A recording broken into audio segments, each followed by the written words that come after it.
langsung melahirkan kan, jadi itu tantangan juga tuh, kayak first impression kita gimana. Ngelihat observasi aja tuh kayak udah deg-degan banget, intranatal, bantuin lahiran, mecahin ketuban gitu.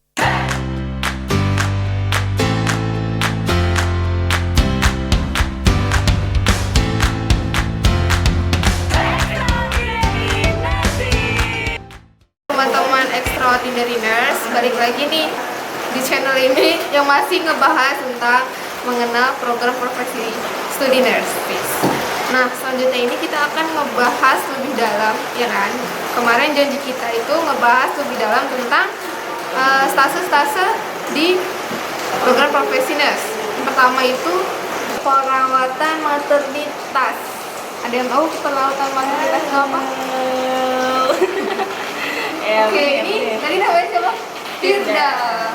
Nah, Firda di sini akan menjelaskan tentang tips menjalankan stase keperawatan maternitas. Maternitas.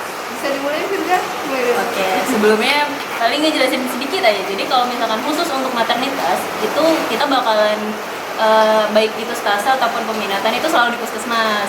Gitu. Jadi otomatis kalau maternitas itu kan kita ada istilahnya apa ya?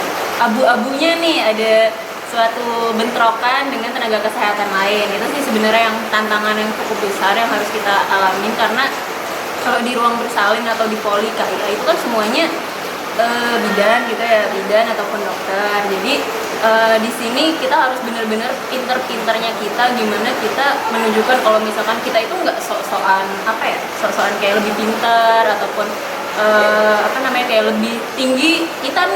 Kita menang-menang nurse atau dari satu kita lebih tinggi daripada mereka, enggak. Tapi kita emang harus terlihat pintar, kita harus benar-benar harus menguasai si maternitas ini, tapi jangan kelihatan songong lah gitu intinya, karena kan kebanyakan cewek pada mungkin baper, sering baper. Kalau misalkan kayak kita sotoy atau songong ya, itu bisa berakibat ke yang lain-lain gitu. Terus apa ya? Nah, tadi tempatnya ya di puskesmas. Tantangannya satu itu tadi, karena benar-benar kita bertabrakan dengan tenaga kesehatan lain. Yang kedua tantangannya adalah ibu hamilnya itu sendiri. Jadi kan kalau ibu hamil itu kan ya nggak terprediksi. Dia bisa aja tuh ruang bersalin rame, bisa ruang nifas itu rame, ada kalanya itu benar-benar kosongnya gitu. Jadi strateginya adalah pintar-pintaran kita dan teman-teman sekelompok itu benar-benar kayak harus kerjasama gitu. Kalau misalkan emang ada teman yang belum dapat target, misalkan intranatal nih, karena kan kita waktu praktek klinik juga belum pernah nangani langsung melahirkan kan, jadi itu tantangan juga tuh, kayak first impression kita gimana. Ngelihat observasi aja tuh kayak udah deg-degan banget, intranatal, bantuin lahiran, mecahin ketuban gitu lah. Jadi harus pintar-pintaran. Ketika emang kita udah dapat target intranatal, ya udah kita kasih ke teman-teman yang lain gitu. Terus kita juga effort sih sebenarnya, karena ibu hamil itu jarang. Jadi kayak gue pernah itu harus long shift demi mendapatkan target sih gitu. Jadi jangan anggap itu beban, tapi enjoy aja, karena puskesmas itu cenderung slow karena memang kayak ya udah gitu, nggak terlalu ketat banget sih sebenarnya. Tapi jangan terlena dengan itu semua, tugas itu harus benar-benar dikerjain gitu. Terus ngomong tugas, tips ngerjain tugas. Aduh, itu sebenarnya itu nulis kan? Iya, nulis, bener-bener nulis. Laporannya itu nulis, dari ante, intra sampai pos itu nulis, dan laporan bayi baru lahir itu juga nulis. Semuanya nulis. Jadi ya kalau misalkan nih lagi dapat shift malam, terus lagi nggak ada pasien baik di RB ataupun di ruang nifas, ya udah pakai aja buat buat ngerjain tugas. Jangan, maksudnya kalau emang lo kuat untuk nggak tidur, ya udah pakai aja buat ngerjain tugas gitu. Terus apa lagi ya? Pasti ada ujian ANC, ujian ujian pos tuh. Maka ya.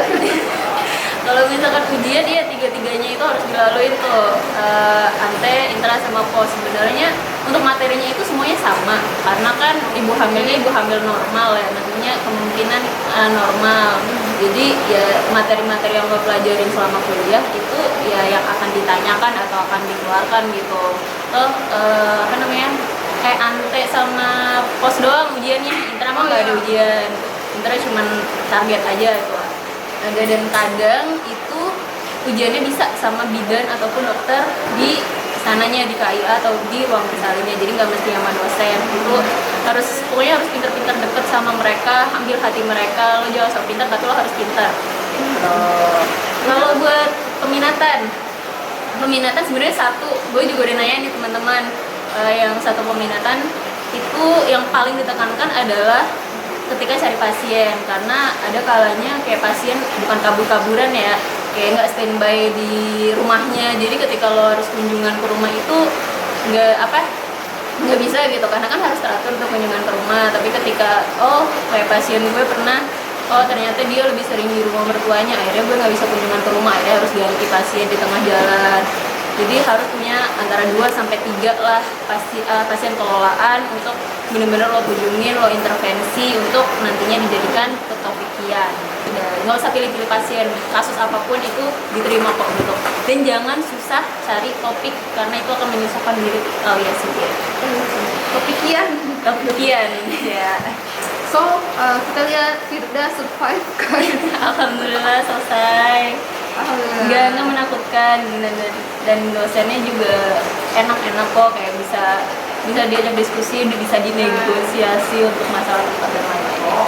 Itu dia tips dari Firda dari keperawatan maternitas.